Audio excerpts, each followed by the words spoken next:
예, 손 교수의 진심직설입니다. 만약 내일 먹을 양식이 없다면 어떻게 될까요? 우리 민족은 4300년 동안 굶주림에 허덕인 삶을 살았습니다.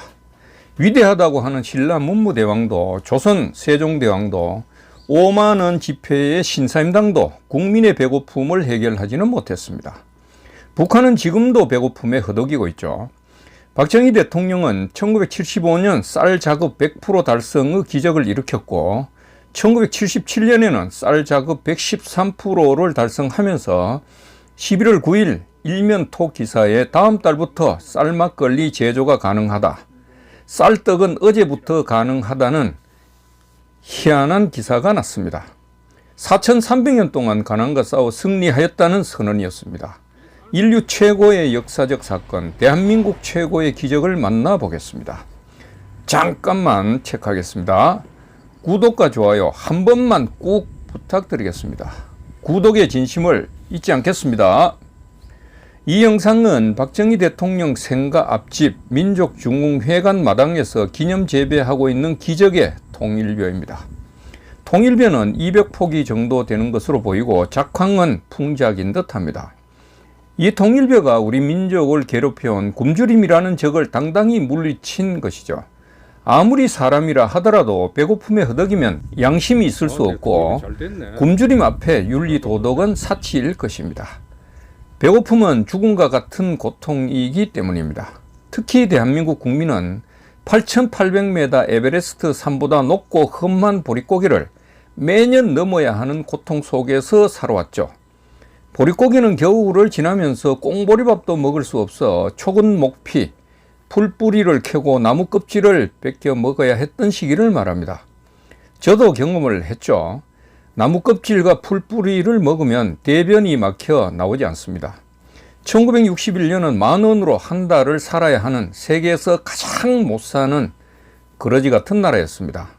박정희 대통령은 굶주림 극복을 위해 나무 심기, 퇴비 증산, 농지 정리, 비료 생산, 댐 건설, 그리고 종자 개량 등 식량 작업에 총력을 쏟았습니다.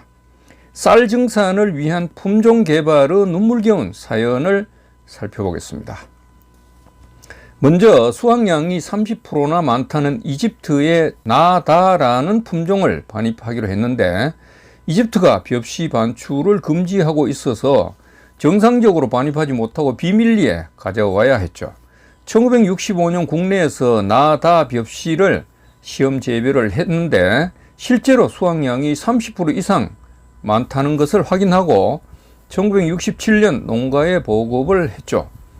그러나 한국 가을의 찬 기후에 맞지 않아 성공하지 못했습니다. 그래서 한국 지형에 적합한 벽시 품종 개발을 시도했는데 첫째는 수확량이 많아야 되고 둘째는 가을의 찬 기후에 견뎌하고 병충해에도 강해야 한 것입니다. 인디카라는 품종은 수확량이 많고 자포니카는 냉해에 강하기 때문에 이 두 품종의 장점을 살려서 개발하는 것이 목표였습니다. 그러나 인디카와 자포니카 품종은 이종간이기 때문에 교배가 안 된다고 합니다. 이종간이라는 것은 염색체가 다른 생명체라는 것인데 생명체가 다른 개와 고양이 간의 교배가 안 되는 것과 같은 것입니다. 그렇지만 허문내 교수 팀은 직접 인디카와 자포니카 품종 교배를 시도해 왔는데 역시 알려진 바대로 이종 불임 사실에 부딪히게 되었죠. 연구팀은 인디카와 자포니카의 자포니카 교배를 하고 인디카와 자포니카의 인디카 교배를 하는 등 다양한 방법으로 600여 조합의 잡종을 만들어서 21개를 선별해 자가 교배를 계속시켰다고 합니다. 이렇게 한 결과 잡종 불임이 사라진다는 것을 발견하였고 제3의 품종을 교배하는 삼원교잡으로 이종 불임을 해결하는 인류 최초의 성과를 일구어낸 것입니다. 1966년 허문내 교수팀은 수확량이 많은 대만의 인디카 품종과 냉해에 강한 일본 홋카이도 자포니카 품종인 유카라와 교배시켜서 얻은 1잡종을 다시 IR8 품종과 교배하는 삼원교잡으로 IR667이라는 품종을 개발한 것입니다. IR667은 수확량이 많고 냉해에 강하며 병충해에도 강하다는 것을 발견한 것인데 이것이 바로 통일벼입니다. 통일벼.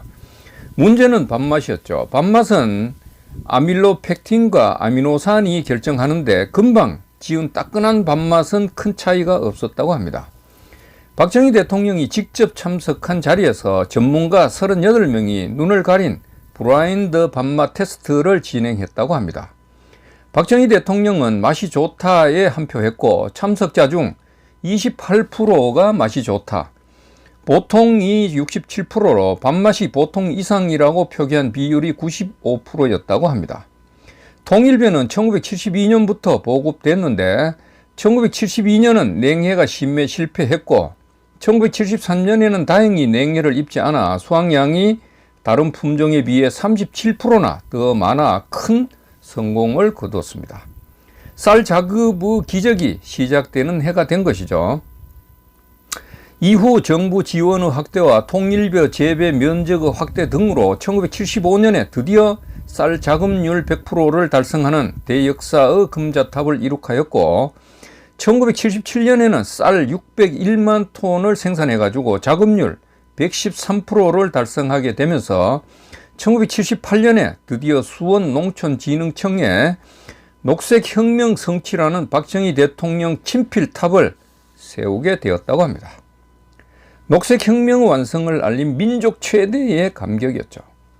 대한민국 국민에게 20년 동안 사랑받아온 통일벼는 품종 개량 등으로 생산량이 줄었지만 아프리카에서 제2의 사랑을 받으며 획기적인 식량 증산에 기여하고 있다고 합니다.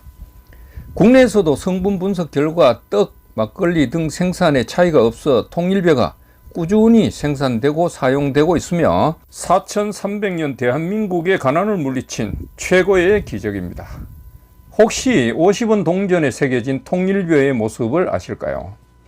통일벼는 정부와 연구진들이 예산도 없는 열악한 환경에서 13년 이상 국민의 굶주림을 해결하기 위한 오로지 일념으로 열정을 다해 이룩한 위대한 결과입니다.